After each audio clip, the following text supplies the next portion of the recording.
TBP news, आवाज तुमचा, साथ आमची। फुरसुंगी गायकवाड वाडी रोड वांजळेमळा येथील महावितरणची MSCB शेती पंपाची रोहित्र डीपी 4 दिवसापासून जळालेली होती।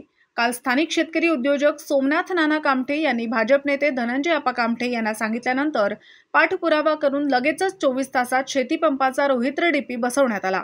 महावितरणचे राठोड साहेब, रासकर साहेब, बागवान साहेब, जाधव साहेब, लोहारे साहेब तसेच धनंजय आप्पा कामठे भाजप नेते यांचे शेतकरी बांधवांच्या वतीने आभार। यावेळी भाजप पुणे जिल्हा कार्यालय प्रमुख धनंजय आप्पा कामठे, उद्योजक सोमनाथ नाना कामठे, शिवाजी राजे हरपळे, बाबूराव कोळपे, आबा कामठे इत्यादी उपस्थित होते।